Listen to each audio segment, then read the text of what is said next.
consigues pillarle el gusto? Porque hay en programación hay como un truquito que recomiendo a muchos programadores y es, si tú quieres aprender a programar, enfócate en un proyecto. Coge un proyecto y todo lo que aprendas que sea con esa base de alcanzar a construir ese proyecto. En tu caso, ¿cómo fue?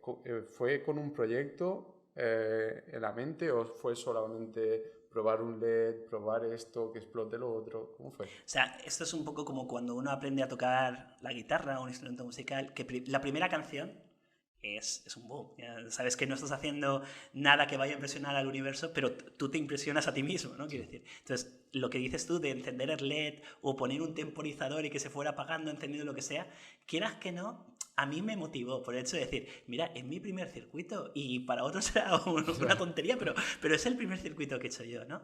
Y luego proyectos que me iban motivando eran, por ejemplo, pues cuando empiezas a programar tu propio hardware, ¿no? Como por ejemplo estábamos diciendo cuando empiezas a usar VHDL, Verilog, ¿no? Estos lenguajes que hay para programar FPGAs, bueno, al final es programar hardware, es al final hacer tus propios chips a través de cosas que tú le estás diciendo al ordenador que haga, ¿no? Y cuando empiezas a saber un poco cómo lo está haciendo, pues es que mola mucho, a mí me gustó mucho, ¿no? El salir muy motivado con esto. De acuerdo. O, por ejemplo, antes decías de la televisión. Uno Sí. de los primeros proyectos que vimos ahí en Analog Devices era quitar el pop asqueroso que oyes cuando apagas la televisión. Bueno, igual ahora nosotros ya no lo hemos oído, ¿no? Pero fue uno de los primeros proyectos. Que era, le dabas a apagar la tele desde el mando y se oía pop. Pues una de las primeras cosas que hicimos fue quitar ese pop. Y aunque parezca una tontería, dices, ostras, pues esto es importante. De hecho, igual es una cosa bonita para que a alguien se le recuerde por eso, ¿no? Sí. El tío que quitó el pop de la tele, ¿no? Qué bueno. Y durante esos años de carrera universitaria, ¿con qué aprendizajes te quedas? ¿Con qué valores, aprendizajes, recuerdos? Vale. Yo me quedo sobre todo, mira, los colegas que hice mientras estaba estudiando aquí, ¿no?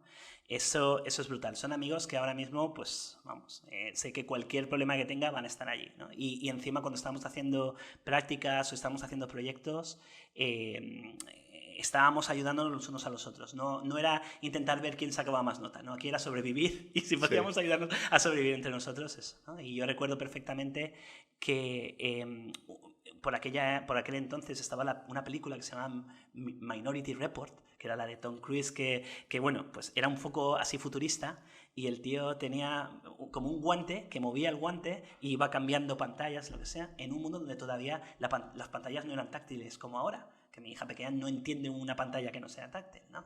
Pues se nos ocurrió hacer un guante con ultrasonidos que funcionara como eso y tuvimos dos clases de profesores, los que nos decían, ponte a estudiar, que si no, no te sacarás la carrera, y el que nos animaba a hacer cosas porque ya te digo, luego cuando uno tiene entrevistas de trabajo y enseña los proyectitos que ha hecho por gusto, eso atrae más a las empresas que igual el haber sacado 20 dieces, ¿no? Claro, totalmente. Y luego la electrónica es muy amplia. O sea, la electrónica, pues por ejemplo, lo que está hablando de las televisiones o de el tema más táctil, pero luego te puedes centrar en crear un cepillo eléctrico o un componente de un avión. O sea, es tan amplio que puedes centrarte en muchísimos aspectos. Sí, un Satisfyer, lo que tú quieras, que puedes hacer lo que quieras, ¿no? De hecho, yo vi dos grandes mundos dentro de la electrónica, que era la electrónica de consumo o la de potencia, que son para más aplicaciones industriales, que son súper necesarias también. Pero no sé por qué, yo soy más mundano, me gustaban más las cosas que podemos disfrutar, ¿no? En familia o lo que sea, y me fui más hacia la electrónica de consumo. Qué bueno.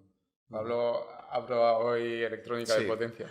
Sí. Enhorabuena. Es la asignatura más complicada de la carrera, así que bien. Bueno, una menos. Sí, a mí me costó esa, me costó un pelín. Es muy chunga, ¿eh? Sí, es complicada. Sí. Pero luego pasas al máster en sistemas de telecomunicaciones, ¿me equivoco? Sistemas electrónicos. Sistemas electrónicos. ¿Cómo fue esa experiencia? ¿Por qué escogiste?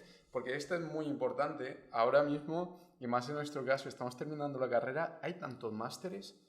¿Cómo escoges tú tu máster? ¿Por qué escogiste ese? Sí, mira, que me flipaban los dos que habían en aquella época, que era el de Ingeniería de Telecomunicación y el de Sistemas Electrónicos. Pero yo, como había dirigido mi vida laboral, ¿no? Digamos, mi vida profesional hacia la electrónica, por aquel entonces, luego tuve un momento de cambio de vital y me fui hacia el tema de emprendimiento, ¿no? Pero cuando estaba trabajando en Analog, que me había vuelto aquí y yo quería seguir trabajando en temas de electrónica, pensé que me iba a ser de más utilidad un máster centrado en electrónica que el de ingeniería de telecomunicación, que estaba muy bien y que también lo haría, quiero decirte, ¿no? Pero hice el de sistemas electrónicos porque profundizaba y era mucho más práctico cosas que igual no habían dado tanto tiempo de dar en la carrera, en el grado, ¿no? Como por ejemplo, pues seguir profundizando en todo ese mundo apasionante de las FPGAs, que es al final hardware programable, ¿no? Pues el seguir trabajando, además trabajaban con otro lenguaje que no era el que habíamos gastado más, pero era el que yo gastaba en Analog Devices, porque aquí en la carrera usábamos más VHDL, pero en Analog era más Verilog, ¿no? Luego había más asignaturas de electrónica analógica, que yo cuando estaba en Analog estaba en electrónica analógica, porque programar es programar, pero electrónica analógica tienes que usar una intuición educada porque cada nueva tecnología las cosas dejan de funcionar, ¿no? Entonces era un poco como continuar. Y justamente habían varias asignaturas que iban en esa dirección. Entonces yo dije, esto me va a servir a mí en lo que quiero hacer. Y por eso me metí en ese máster. De acuerdo.